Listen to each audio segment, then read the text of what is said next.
T-Minus 30 is the latest game as a collaboration between Grey Alien Games and Dejabon Games.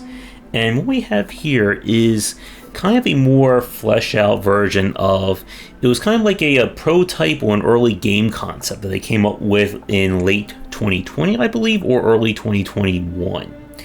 And T-Minus 30 essentially is kind of a weird mix of city building with more of a score chasing or very much a run focused design. So our story is that the world is literally going to end in 30 minutes, and it's our job to set up the infrastructure needed to build rockets to get as many survivors off the planet as we can. So we don't have to worry about happiness or amenities when we just need to get rockets going. Now, what makes T-Minus 30 very interesting is how it is billed as being essentially an all-encompassing city builder within 30 minutes. So in the 30 minutes of play, you're going to be doing essentially early, mid, and end game content very fast. So the concept begins in the early game with you needing to get basic resources. Food is given to your employees or your houses, which generates work. Work goes to any construction or building that requires it, which will then perform its service and earn you resources. Those resources will of course then be used to build more things. And the early game is just basically about using what you can find in the land to quickly establish and get your beachhead. Now, the mid game brings in the concepts of using power, and you'll need to use power to fund your mid to end game structures. This includes having buildings that can do more food or put out more services compared to the ones you find in the world. And the whole idea is that you're kind of getting the resources from the outside to then create the structures that can then produce them on your own. And this is very important because all the stuff you see on the map are limited resources, and they will certainly not be able to cover you when you get to the end game. And the end game, like the last 10 to 12 minutes of a run, is when you need to focus on building rockets. There are 3 kinds of rockets in the game. They vary in terms of size and resources needed. Now, what makes it very important is that the larger rockets take time to fill up, so you can't wait until there's only, T-minus 30 seconds in order to start building them, or you will run out of time.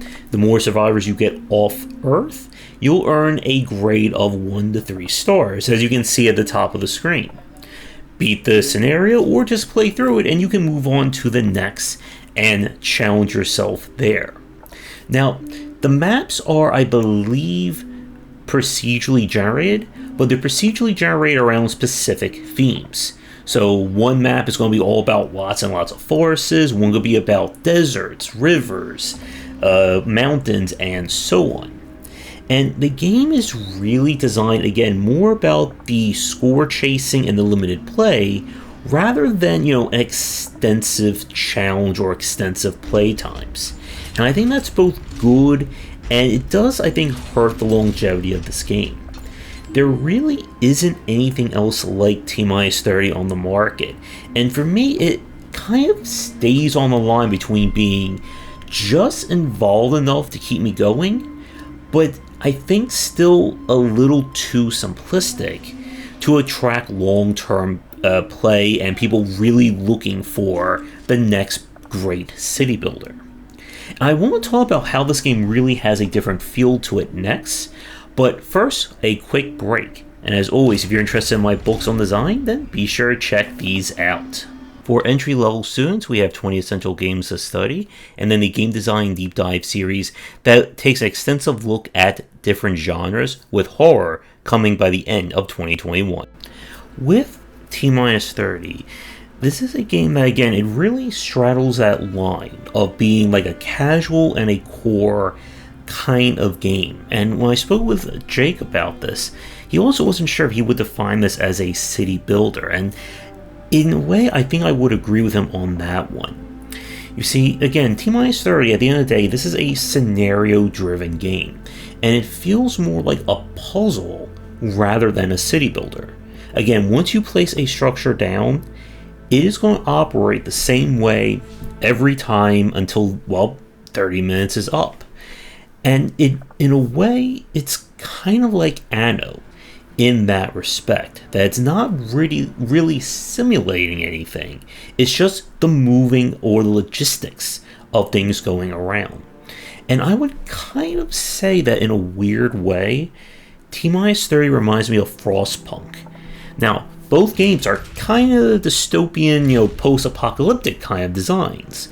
But the reason why is that Frostpunk, again, is a game that is very much scenario driven, that there is an explicit way to play that game, just as there is an explicit way to play T-30.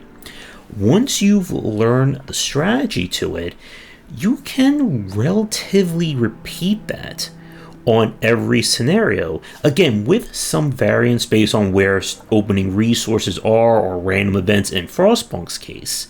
But the game is more of a puzzle for you to figure out rather than kind of like its own unique organism. And it really, I think, is going to affect what kind of audience is going to be into this game.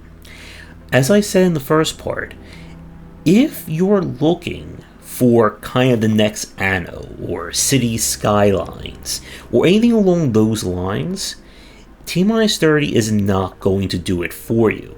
Once you figure out the quote-unquote optimal solution for one scenario, you can usually rinse and repeat that and do relatively well. But if you are looking for like a really great kind of rainy day kind of game, again, this is a game that is perfect for short-term plays, with it literally being 30 minutes. I would say give this one a check. And I feel like there is a greater concept here that could be fleshed out. Almost like a city-building roguelike that could unlock new stuff as you play, new challenges, maybe city building meets Binding of Isaac in a very weird kind of design there. And curious for those of you who did play this one, what did you think of it? And for me, like I said, I really do like the design of it, but once I got my first 3-star, which happened on this playthrough, I don't feel the desire to keep playing, because I know what I need to do. Again, the game is brilliantly designed that every structure has a purpose to it. You may not see it at the start of playing this game, especially when you're trying to figure things out, but they do. And once you start making use of everything in your tech tree, you're going to see that difference in terms of how your strategies evolve, and your score should hopefully improve. But with that said, we're going to wrap up this review here. I'd like to thank Jake for providing me with a press key to check it out. You let me tackle your game here on the channel. Please get in touch.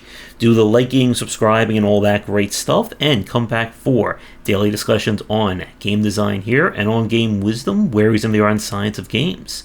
Once again, this has been T-30, and until next time, take care.